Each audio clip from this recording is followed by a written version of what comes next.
În videoclipul de astăzi voi construi 30 de lucruri pe care le puteți face și voi cu Lego. Dacă vă place videoclipul, vă rog frumos să nu uitați să dați like, să vă abonați și hai să începem. Pentru prima construcție de azi avem mai multe manete, iar dacă le desparți pe toate, o să rămâi cu un fel de butoane. Poți construi un mixer audio, un fel de aparat pe care îl folosesc DJ-ii. Următoarea construcție este un aparat de unde îți poți cumpăra gumă de mestecat pe care îl găsești de obicei în centrele orașelor. Dacă cetățenii orașului tău de Lego sunt răciți, poți construi această perfuzie, iar de acum oamenii tăi se vor simți mult mai bine. Această piesă poate fi folosită în foarte multe moduri, dar dacă adaugi niște ochi, poți face o chestie foarte ciudată. El este Gigel, are 20 de ani și vrea să câștige niște bani, așa că îi voi construi un stand cu hot dogi. Oamenii au început să se adune, însă din păcate îl cam bate soarele în cap, așa că îi vom construi o umbrelă.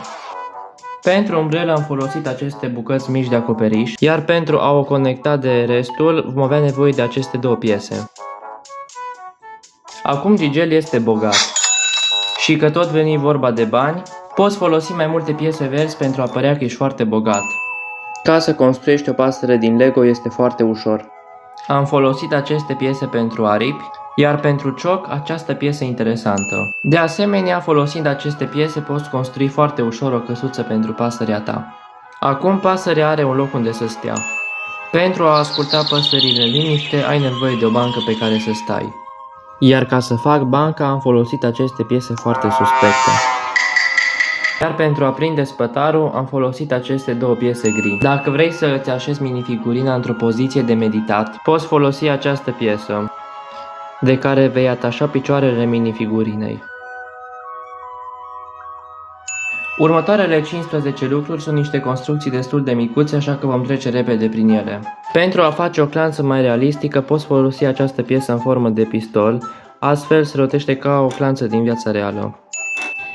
Că tot veni vorba de pistoale, poți construi un pistol foarte realistic folosind o mână de minifigurină și o piesă pe care v-am arătat mai înainte.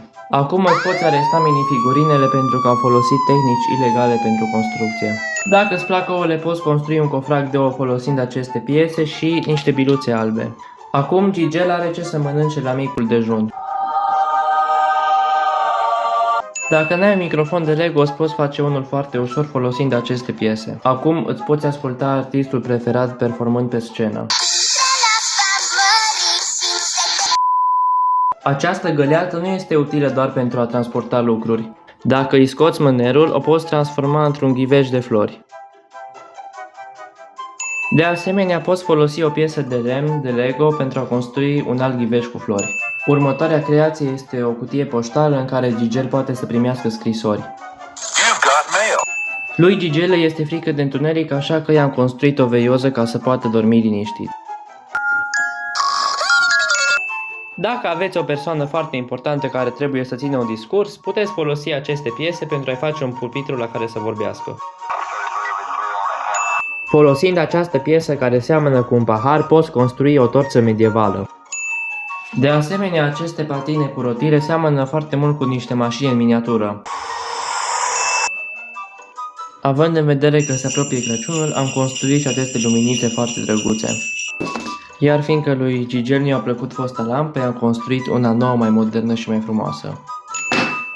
Dacă ai un catalog de Lego, te poți folosi de el pentru a-ți decora piesele într-un mod uimitor. Poți face cutii de Lego la propriu sau o teșghea. Că tot începe școala, ar fi bine să-ți cumperi un ghiozdan. Pentru a face unul ai nevoie de această piesă specială pentru minifigurine, iar cu ajutorul acestei piese pe care am folosit-o la standul de hot dogi, poți conecta orice piesă de spatele unei minifigurine.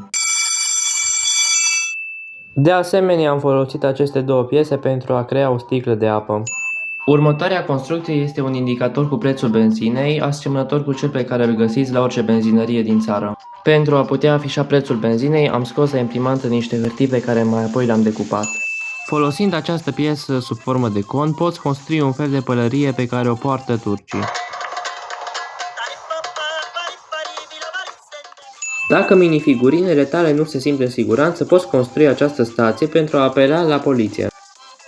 Are un design simplu și este ușor de construit. Acestea au fost 30 de lucruri pe care le puteți face și voi cu Lego, de ce nu puteți să încercați să construiți? Și noi ne vedem și ne auzim data viitoare. Pa, pa!